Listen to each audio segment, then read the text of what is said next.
नमस्कार, आप देख रहे हैं जी न्यूज। आपके साथ मैं हूं चंदन सिंह। पीएफआई पर ऑपरेशन ऑक्टोपस के जरिए शिकंजा कसा गया था। 22 सितंबर और 27 सितंबर को इसके ठिकानों पर पड़ी रेड ऑपरेशन ऑक्टोपस का ही हिस्सा थी।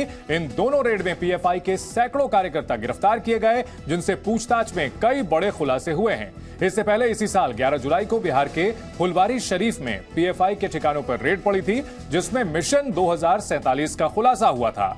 दरअसल पीएफआई 2047 तक भारत को इस्लामिक राष्ट्र बनाने की साजिश रच रहा है। रेड के दौरान एजेंसी को इस साजिश से जुड़े कई अहम दस्तावेज मिले। यही नहीं, पीएफआई के टेरर लिंक और हवाला के फंडिंग की जानकारी भी एजेंसी को मिली, जिसके बाद गृह मंत्रालय ने पीएफआई पर 5 साल के लिए बैन लगा दिया है। पीएफआई पर केंद्र सरकार ने 5 साल के लिए पाबंदी लगा दी है। साथ ही पीएफआई से जुड़े 8 संगठनों पर भी प्रतिबंध लगाया गया है। पीएफआई बैन पर अब सियासत शुरू हो गई है। कांग्रेस नेता राशिद अल्वी ने पूछा कि खतरनाक संगठन है तो 5 ही साल का बैन क्यों? बिजनेस लोन के लिए बैंक गए तो बिजनेस प्लान दिखाइए करके पूछते हैं। बिजनेस प्लान कैसे करना है, इसे प्रैक्टिकली सीखना है तो फ्रीडम ऐप को अभी डाउनलोड करें। दूसरी तरफ लालू यादव ने कहा कि सिर्फ मुस्लिम संगठनों पर बैन क्यों, आरएसएस पर भी बैन लगाना चाहिए। वहीं एमआईएम अध्यक्ष ओवैसी ने भी कहा कि वो पीएफआई विचारधारा के हमेशा खिलाफ थे, लेकिन बैन लगाने के फैसले के साथ नहीं है। जबकि इसी बीच नवी मुंबई में पीएफआई दफ्तरों से होर्डिंग्स हटा दी गई हैं।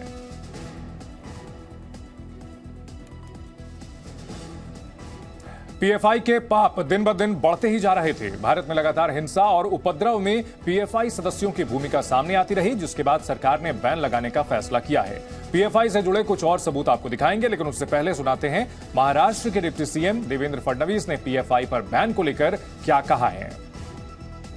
पीएफआई के संदर्भ में केंद्र सरकार ने पीएफआई और उनके साथ साथ 6 और उनकी फ्रंटल ऑर्गेनाइजेशंस को बैन करने के संदर्भ में अभी एक नोटिफिकेशन निकाला है।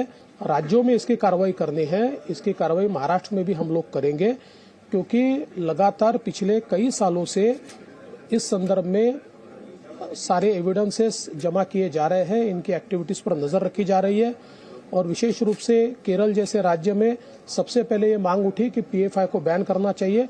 उसके बाद अलग अलग राज्यों में भी इन्होंने कार्रवाई शुरू की।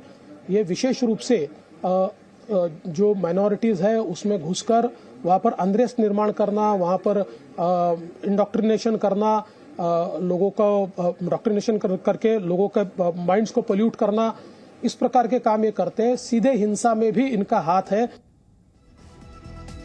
बिजनेस लोन के लिए बैंक गए तो बिजनेस प्लान दिखाइए करके पूछते हैं।